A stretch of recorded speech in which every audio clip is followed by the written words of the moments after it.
Are you doing a refurbishment at the minute? Then you're going to need a solid procedure when it comes to snagging. And make sure you do these steps as a bare minimum before your builder hands you back the keys, or it could cost you big time. And be sure to watch the full video, no skipping, no, don't do that.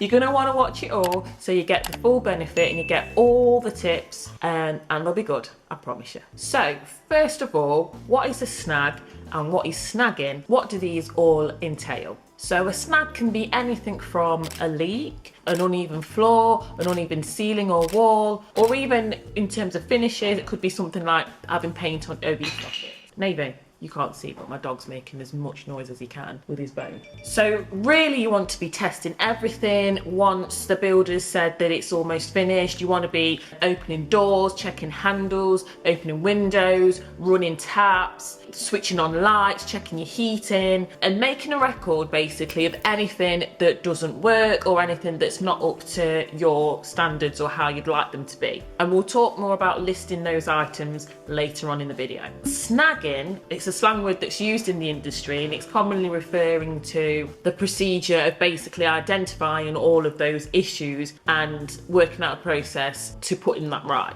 So in terms of your projects, and if you're planning to build a property portfolio, this is something that you're going to have a really strong process to approach that.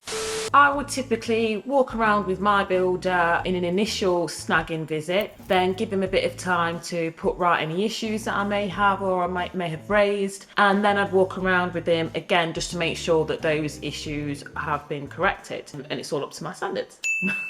So now I've got that out of the way, here are 3 easy and simple steps that I would take to get the best results out of this process. So firstly, what I would do is create a simple snag list and create this well in advance. This list will help prompt you so that you know what to look for, what things to bring up and what things to discuss with your builder when you actually go around and have a walk around with him. It kind of communicates to the builder that you know what you're talking about, and it gives you a bit of confidence, and it also gives them confidence that you know what you're looking for, you know little small things to look at and things to raise with him. So guys, if we go over to my laptop here, what I've got here open, the project plan and the template that we have in Sapphire Property Investments website. This is the snagging sheet, and when you open it, that will give you some pointers, some little bits to look at and to list. Obviously this is quite a long list of items, you might not need all of these for your project, but this will just help you out. And it's also got an example project populated in here. So as I said, you've got items listed down here of things to look out for and check off. You've got, is it completed? So when you go for your initial visit, you can tick whether yes or no,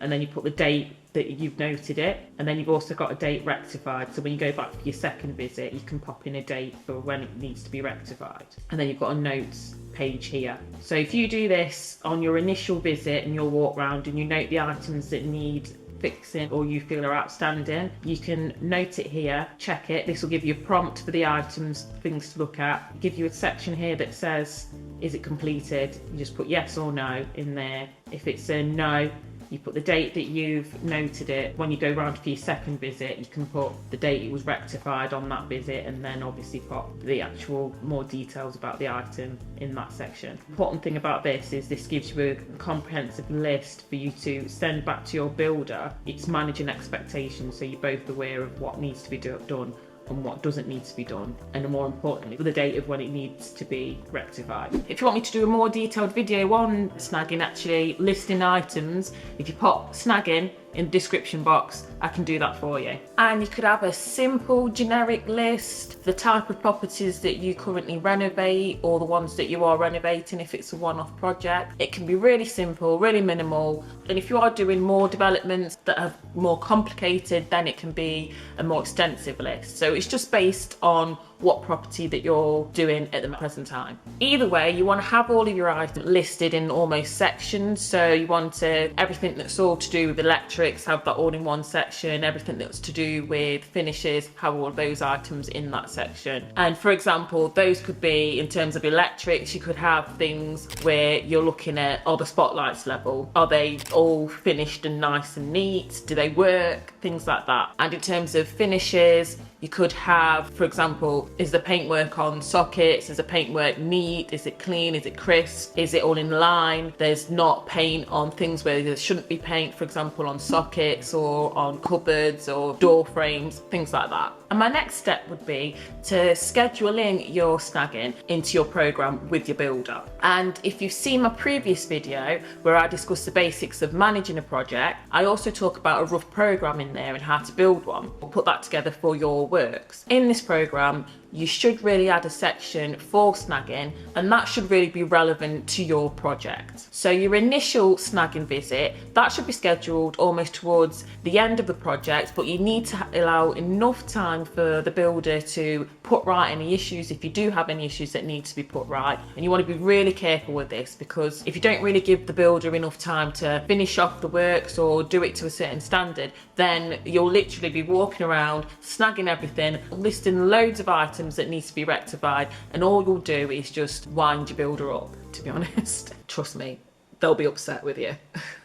But equally, you don't want to leave it so that it's too late, so that the builder doesn't have enough time to finish all the items that you've listed and that they're rushed through. So you want that level balance. You also want to make sure that you've got an agreed time frame for any issue to be rectified. And my next step is a big step, and that's if you could ping the like button.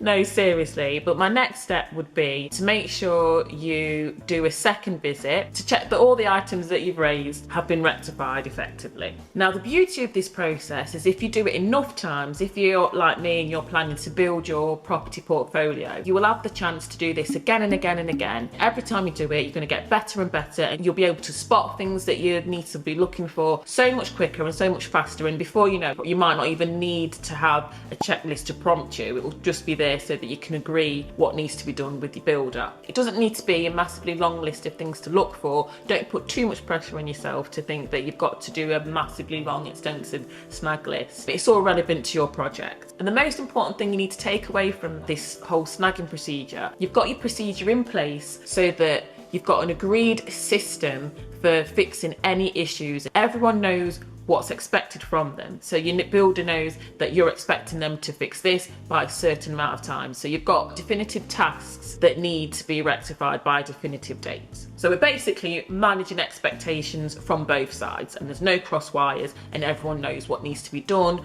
and by what time it needs to be done and how it needs to be dealt with, which is a good thing for everyone. Now, as I always say in my videos, I'm a big advocate for you to do your own research. So make sure that you just look this up, get a bit more knowledge around the area, as these are just 3 simple tips.